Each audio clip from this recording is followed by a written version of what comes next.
Hello Libra, Sun, Moon Rising, and Venus Signs. Kamusta kayo? Sana po'y nasa mabuti kayong kalagayan. Welcome back po sa Star Tarot.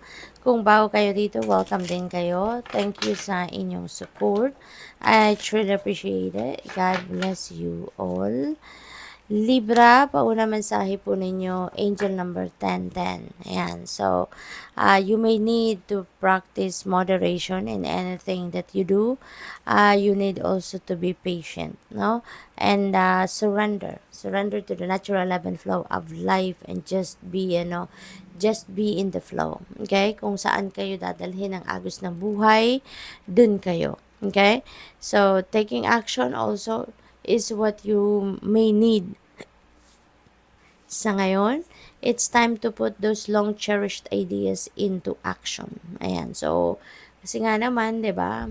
Kahit mayroon kayong mga magagandang ideya, if you are not taking action towards that, kung ano man ang gusto ninyong goal, no, na makamit, wala din talaga mangyayari naman. Kaya kailangan na mag-take action sa ngayon para so that you can make things happen. You will soon come into contact with the appropriate individuals, circumstances, and resources. Eventually, you will experience joy as well as brand new opportunities. So, trust in the process, diba? Kasi wala naman talagang automatic na yun na agad ang mangyayari, 'di ba? Kailangan natin pagtrabahuan. Everything is a process, 'di ba? So, yun, you will be aligned, no, with individuals, with circumstances and resources na makakatulong sa iyo, makakasuporta sa iyo para magawa mo, no, or madala ninyo sa realidad ninyo kung ano man yung gusto ninyong mangyari. We have angel number 1331. Napakaswerte ninyo. Good fortune is on your side. Okay? Mayroong mga major changes na mangyayari sa buhay ninyo at this time. Libra. That could be in any area of life, no?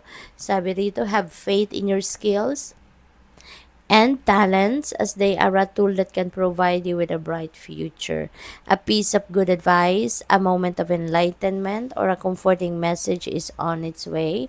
Everything will work out in your favor. So, napakagandang promise ng Spirit ito para sa inyo na lahat ng effort ninyo, lahat ng ginagawa ninyo ay magkakaroon ng magandang resulta in your favor. So, this is really beautiful message para sa inyo. So, mag-focus kayo doon sa inyong mga skills and talents kasi ito yung magdadala sa inyong tagumpay. Ito yung magdadala sa inyong bright future. We have angel number 1234. Wow, mayroon na kayong good luck, mayroon pa kayong good fortune. Sobrang swerte talaga ninyo sa ngayon. Spirit guides are there siguro, supporting you, pushing you, encouraging you, para, alam mo yun, mag-push through kayo sa mga plano ninyo. Gawin ninyo yung mga bagay na gusto ninyong gawin para marating ninyo ang tugatog ng inyong tagumpay. You are up for progress as well. So, papunta talaga kayo sa pag-asenso. Ano? You are on the right track, nasa tamang daan kayo, someone from the other side has your back and encourages you to try your best. And this is your spirit guides, no? Na laging nag-i-encourage sa inyo, laging nandiyan dyan para gabayan ka, yung ganon, ano? So, there is also a promise dito na you will succeed. Magtatagumpay ka talaga. And you may need to observe your surroundings and communicate clearly. Be sure that everything will fall to pieces. Ayan, so napakaswerte ninyo sa ngayon. Angel number 2323. Ayan, so meron ditong parang endless cycle, paulit-ulit. Meron mga sitwasyon dito na paulit-ulit. There's some truth you're resistant to accept over and over again. Maaring ito yung sitwasyon na paulit-ulit bumabalik kasi paulit-ulit mo din sigurong ini-ignore or paulit-ulit din ninyong dinideny sa sarili ninyo. Kaya kung ano man ang katotohanan ito, hindi rin naman ito mapapawi or hindi rin naman ito mawawala, no? It will always come back to you, no? Kung patuloy mo din itong ini-ignore. Kaya, as much as possible, 'di ba? Time na siguro ito para sa iyo na tanggapin mo na 'to, i-acknowledge mo na 'to, and i-address nyo na para once and for all maalis na yan, ano? Kasi maaring it's also bothering you, 'di ba? Maaring nababother din ang isip ninyo sa bagay na yan. Kaya as much as possible, harapin nyo na and i-address nyo na ng tama. Until you're tired and restrained beyond depression, it takes a decision to live life for yourself. Life is all about passion. Then you make a change, then the world around you follows. Ayan. So, kailangan ng tignan ninyo mabuti, mag-reassess kayo ng mga nangyayari sa buhay ninyo kasi maaaring hindi rin ninyo to napapansin na bagay na to na kailangan ninyong balikan, kailangan ninyong harapin, no? Otherwise, hindi rin yan aalis. Hindi rin matatapos yan. So, we have stability. Ayan. So, maybe this is financial or baka stability to pagdating sa pamilya, no? So, maaari yun din ang pagkufokusan ninyo sa ngayon. You're going to lay a solid foundation on those important areas ng buhay ninyo. Maaari yun ang pagsisikapan ninyong mangyari. We have generosity. Ayan. You're being reminded dito, Libra, to be open, no? Maging bukas ka sa pagtanggap, no, ng mga biyaya ng divine universe.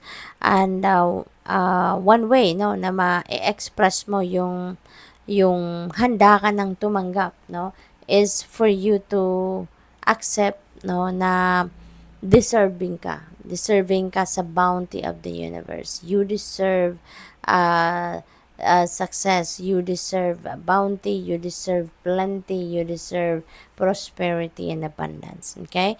And at the same time, kapag nandiyan na, na-receive mo na yung biyaya na hatid sa inyo ng divine universe, don't hesitate to share it with other people. Don't hesitate to share those blessings, no, sa mundo. Okay? So, what else? We have enlightenment. Ayan, you will be enlightened. You will be given clear direction. No, you will be guided towards whatever it is that is right, whatever it is that is good, whatever it is that you need to focus on. Okay? Kasi maaari din, ang iba sa inyo, Libra, is siguro merong mga iniisip na hindi ninyo mapagdesisyonan because maybe hindi kayo sigurado, no? Hindi kayo sigurado. Maybe you are not sure or maybe you are not confident about it. But sa ngayon, don't worry, you will be enlightened. Mabibigyan kayo ng linaw. Magagabayan kayo ng divine universe dito and your spirit guides para mapunta kayo sa tamang daan. Okay? There is a promise dito, 'di ba, na you are on the right track, no? Kaya kailangan lang siguro dito na tulungan din ninyo ang inyong sarili na mag-declutter kayo ng mga negative energies sa katawan ninyo para nang sa gayon, walang nang maging sagabal para sa pagtanggap ninyo ng mga biyayang ito, sa pagtanggap ng mga mensahe ng divine universe para sa inyo as guidance, para nang sa gayon makausad na kayo, asikaso na kayo ng inyong pag-progress, no? We have chaos, storm spirit. Maaring ang iba sa inyo dito, eto na nga yun. Maaring yung chaos na ito ay sa isip ninyo, no? Maaari talaga na naguguluhan ang iba sa inyo, malabo ang takbo ng isip ninyo sa ngayon. Probably din na yung isip ninyo hindi nag-a-agree sa kung ano ang nararamdaman ninyo. Kaya maybe there's also conflict, no, within you. Kaya ito yon yung chaos na to, no? So, but rest assured, no, that things are going to change, things are going to be clear to you eventually kasi meron tayong enlightenment energy. So, definitely the divine universe is going to give you enlightenment on those things na pinoproblema ninyo or naguguluhan kayo. Okay? So, good luck. Thank you for watching. Love and light. Namaste.